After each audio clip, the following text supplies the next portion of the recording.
How do you explain when things don't go as we assume? Or better, how do you explain when others are able to achieve things that seem to defy all of the assumptions? For example, why is Apple so innovative? Year after year after year after year, they're more innovative than all their competition. And yet, they're just a computer company. They're just like everyone else. They have the same access to the same talent, the same agencies, the same consultants, the same media. Then why is it that they seem to have something different? Why is it that Martin Luther King led the civil rights movement? He wasn't the only man who suffered in a pre-civil rights America, and he certainly wasn't the only great orator of the day. Why him? And why is it that the Wright brothers were able to figure out controlled powered manned flight when there were certainly other teams who were better qualified, better funded, and they didn't achieve powered manned flight, and the Wright brothers beat them to it? There's something else at play here. About 3.5 years ago, I made a discovery, and this discovery profoundly changed my view on how I thought the world worked, and it even profoundly changed the way in which I operate in it. As it turns out, there's a pattern. As it turns out, all the great and inspiring leaders and organizations in the world, whether it's Apple or Martin Luther King or the Wright brothers, they all think, act, and communicate the exact same way, and it's the complete opposite to everyone else. All I did was codify it. And it's probably the world's simplest idea. I call it the golden circle.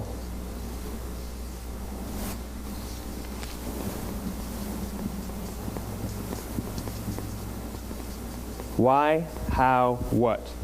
This little idea explains why some organizations and some leaders are able to inspire where others aren't. Let me define the terms really quickly. Every single person, every single organization on the planet knows what they do, 100%. Some know how they do it, whether you call it your differentiating value proposition or your proprietary process or your USP. But very, very few people or organizations know why they do what they do. And by why, I don't mean to make a profit. That's a result. It's always a result. By why, I mean what's your purpose? What's your cause? What's your belief? Why does your organization exist? Why do you get out of bed in the morning? And why should anyone care? Well, as a result, the way we think, the way we act, the way we communicate is from the outside in. It's obvious. We go from the clearest thing to the fuzziest thing. But the inspired leaders and the inspired organizations, regardless of their size, regardless of their industry, all think, act, and communicate from the inside out. Let me give you an example. I use Apple because they're easy to understand and everybody gets it. If Apple were like everyone else, a marketing message from them might sound like this: we make great computers. They're beautifully designed, simple to use, and user-friendly. Want to buy one? Meh. And that's how most of us communicate. That's how most marketing is done, that's how most sales is done, and that's how most of us communicate interpersonally. We say what we do, we say how we're different or how we're better, and we expect some sort of behavior, a purchase, a vote, something like that. Here's our new law firm. We have the best lawyers with the biggest clients. We have, we always perform for our clients, do business with us. Here's our new car. It gets great gas mileage. It has, leather seats. Buy our car. But it's uninspiring. Here's how Apple actually communicates. Everything we do, we believe in challenging the status quo. We believe in thinking differently. The way we challenge the status quo is by making our products beautifully designed, simple to use, and user-friendly. We just happen to make great computers. Want to buy one? Totally different, right? You're ready to buy a computer from me. All I did was reverse the order of the information. What it proves to us is that people don't buy what you do, people buy why you do it. People don't buy what you do, they buy why you do it. This explains why every single person in this room is perfectly comfortable buying a computer from Apple. But we're also perfectly comfortable buying an MP3 player from Apple, or a phone from Apple, or a DVR from Apple. But as I said before, Apple's just a computer company. There's nothing that distinguishes them structurally from any of their competitors. Their competitors are all equally qualified to make all of these products. In fact, they tried. A few years ago, Gateway came out with flat screen TVs. They're eminently qualified to make flat screen TVs. They've been making flat screen monitors for years. Nobody bought one. And Dell came out with MP3 players and PDAs. And they make great quality products, and they can make perfectly well-designed products, and nobody bought one. In fact, talking about it now, we can't even imagine buying an MP3 player from Dell. Why would you buy an MP3 player from a computer company? But we do it every day. People don't buy what you do, they buy why you do it. The goal is not to do business with everybody who needs what you have. The goal is to do business with people who believe what you believe. Here's the best part. None of what I'm telling you is my opinion. It's all grounded in the tenets of biology, not psychology, biology. If you look at a cross-section of the human brain, looking from the top down, what you see is the human brain is actually broken into three major components that correlate perfectly with the golden circle. Our newest brain, our Homo sapien brain, our neocortex, corresponds with the what level. The neocortex is responsible for all of our rational and analytical thought and language. The middle two sections make up our limbic brains, and our limbic brains are responsible for all of our feelings, like trust and loyalty. It's also responsible for all human behavior, all decision-making, and it has no capacity for language. In other words, when we communicate from the outside in, yes, people can understand vast amounts of complicated information like features and benefits and facts and figures. It just doesn't drive behavior. When we communicate from the inside out, we're talking directly to the part of the brain that controls behavior, and then we allow people to rationalize it with the tangible things we say and do. This is where gut decisions come from. You know, sometimes you can give somebody all the facts and your figures, and they say, I know what all the facts and details say, but it just doesn't feel right. Why would we use that verb? It doesn't feel right. Because the part of the brain that controls decision-making doesn't control language. And the best we can muster up is, I don't know, it just doesn't feel right. Or sometimes you say you're leading with your heart or you're leading with your soul. Well, I hate to break it to you, those aren't other body parts controlling your behavior. It's all happening here in your limbic brain, the part of the brain that controls decision-making and not language. But if you don't know why you do what you do, and people respond to why you do what you do, then how will you ever get people to vote for you or buy something from you, or more importantly, be loyal and want to be a part of what it is that you do? Again, the goal is not just to sell people who need what you have. The goal is to sell to people who believe what you believe. The goal is not just to hire people who need a job. It's to hire people who believe what you believe. I always say that, you know, there's if you hire people just because they can do a job, they'll work for your money. But if you hire people who believe what you believe, they work for you with blood and sweat and tears. And nowhere else is there a better example of this than with the Wright brothers. Most people don't know about Samuel Pierpont Langley. And back in the early 20th century, the pursuit of powered man flight was like the dot-com of the day. Everybody was trying it. And Samuel Pierpont Langley had what we assume to be the recipe for success. I mean, even now, you ask people, why did your product or why did your company fail? And people always give you the same permutation of the same three things. Undercapitalized, the wrong people, bad market conditions. It's always the same three things. So let's explore that. Samuel Pierpont Langley was given $50,000 by the War Department to figure out this flying machine. Money was no problem. He held a seat at Harvard and worked at the Smithsonian and was extremely well connected. He knew all the big minds of the day. He hired the best minds money could find, and the market conditions were fantastic. The New York Times followed him around everywhere, and everyone was rooting for Langley.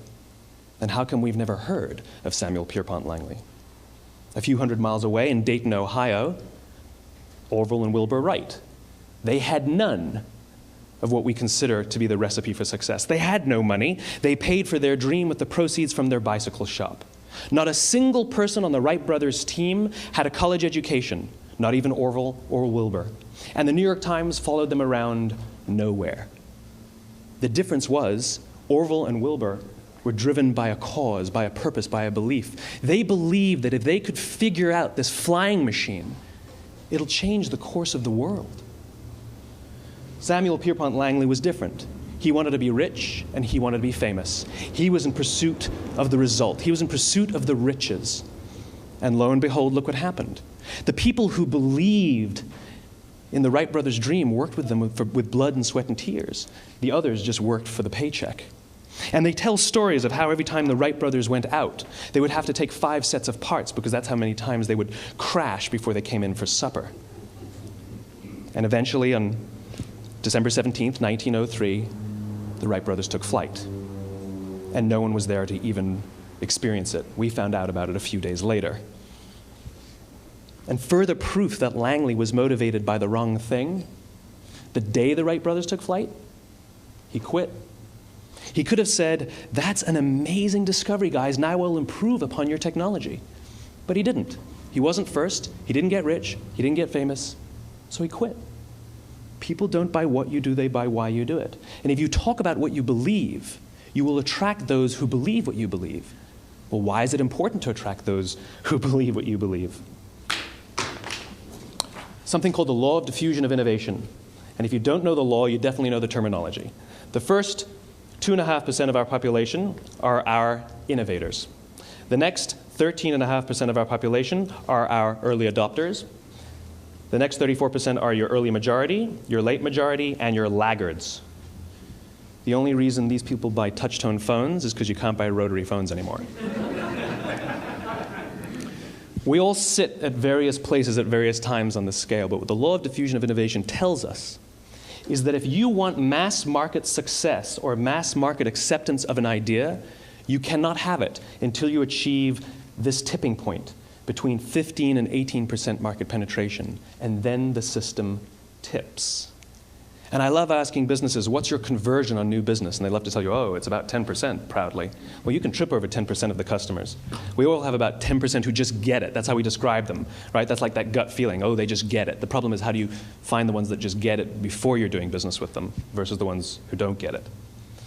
So it's this here, this little gap, that you have to close, as Geoffrey Moore calls it, crossing the chasm.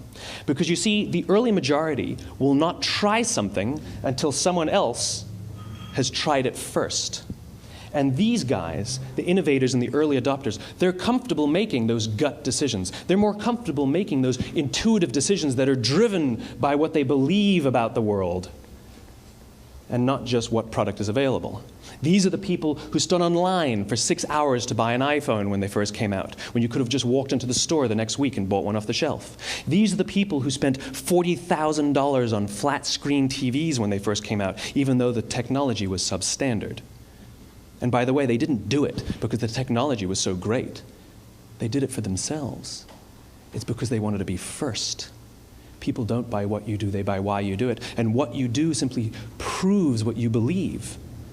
In fact, people will do the things that prove what they believe. The reason that person bought the iPhone in the first 6 hours, or stood in line for 6 hours, was because of what they believed about the world and how they wanted everybody to see them. They were first. People don't buy what you do, they buy why you do it. So let me give you a famous example, a famous failure and a famous success of the law of diffusion of innovation. First, the famous failure. It's a commercial example. As we said before a second ago, the recipe for success is money and the right people and the right marketing conditions, right? You should have success then. Look at TiVo. From the time TiVo came out about 8 or 9 years ago to this current day, they are the single highest quality product on the market. Hands down, there is no dispute. They were extremely well-funded. Market conditions were fantastic. I mean, we use TiVo as a verb. I TiVo stuff on my piece of junk Time Warner DVR all the time. But TiVo is a commercial failure. They've never made money. And when they went IPO, their stock was at about $30 or $40 and then plummeted, and it's never traded above 10. In fact, I don't think it's even traded above 6, except for a couple of little spikes. Because you see, when TiVo launched their product, they told us all what they had. They said, we have a product that pauses live TV, skips commercials, rewinds live TV, and memorizes your viewing habits without you even asking. And the cynical majority said, we don't believe you, we don't need it, we don't like it, you're scaring us. What if they had said, if you're the kind of person who likes to have total control over every aspect of your life, boy, do we have a product for you. It pauses live TV, skips commercials, memorizes your viewing habits, etc., etc. People don't buy what you do, they buy why you do it, and what you do simply serves as the proof of what you believe. Now let me give you a successful example of the law of diffusion of innovation. In the summer of 1963, 250,000 people showed up on the Mall in Washington to hear Dr. King speak. They sent out no invitations, and there was no website to check the date. How do you do that? Well, Dr. King wasn't the only man in America who was a great orator. He wasn't the only man in America who suffered in a pre-civil rights America. In fact, some of his ideas were bad. But he had a gift. He didn't go around telling people what needed to change in America. He went around and told people what he believed. I believe, I believe, I believe, he told people. And people who believed what he believed took his cause and they made it their own, and they told people. And some of those people created structures to get the word out to even more people. And lo and behold, 250,000 people showed up on the right day, on the right time to hear him speak. How many of them showed up for him? 0. They showed up for themselves. It's what they believed about America that got them to travel on a bus for 8 hours to stand in the sun in Washington in the middle of August. It's what they believed, and it wasn't about black versus white. 25% of the audience was white. Dr. King believed that there are 2 types of laws in this world, those that are made by a higher authority and those that are made by man. And not until all the laws that are made by man are consistent with the laws that are made by the higher authority will we live in a just world. It just so happens that the civil rights movement was the perfect thing to help him bring his cause to life. We followed him not for him, but for ourselves. And by the way, he gave the I have a dream speech, not the I have a plan speech. Listen to politicians now with their comprehensive 12-point plans. They're not inspiring anybody. Because there are leaders and there are those who lead. Leaders hold a position of power or authority, but those who lead inspire us. Whether they're individuals or organizations, we follow those who lead not because we have to, but because we want to. We follow those who lead not for them, but for ourselves. And it's those who start with why that have the ability to inspire those around them or find others who inspire them. Thank you very much.